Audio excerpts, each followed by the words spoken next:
朋友们，大家好，我是阿进，现在我是在广东湛江吴川这边的农村。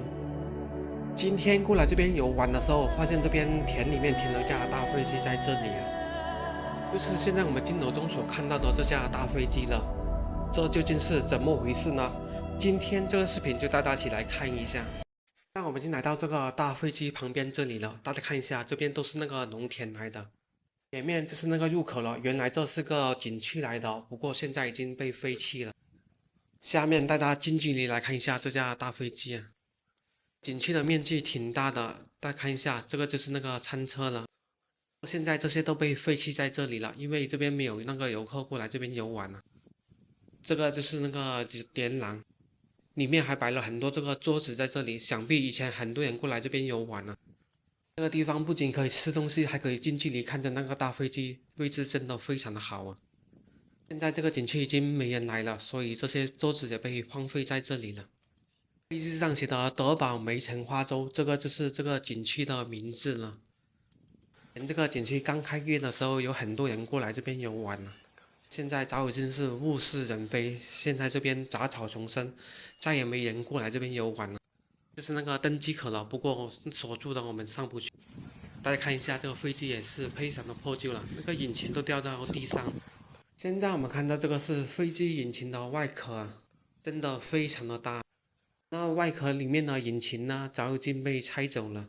那飞机的底下还装了那个空调在这里，应该是给飞机里面供冷的。那我们从空中来看一下这架大飞机，这样更加的清晰。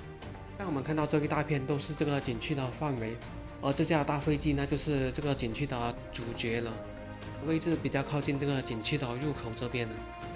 我们看一下，这样看真的非常的壮观啊！看到此情此景，真的让人有点心酸了。没想到那么大的景区说倒闭就倒闭了，连那么大的飞机都被荒废在这里了。让我们近距离来看一下这架大飞机啊！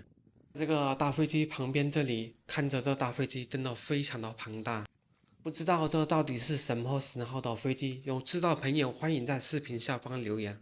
这个大飞机的旁边以前就是那个卡丁车赛道了，现在这个轮胎都已经被拆起来了，杂草丛生。逛一下这个景区啊，现在看到的就是景区里面的天鹅了，还有那个水果、辣椒那些的造型。不过现在这个景区里面杂草丛生，再也没有人打理了。现在看到这个就是景区里面的小火车，以前游客可以坐这个小火车欣赏景区里面的美景呢。不过现在这个小火车也被荒废在这里了，这废弃景点来了，我们就不带大家一一来看了。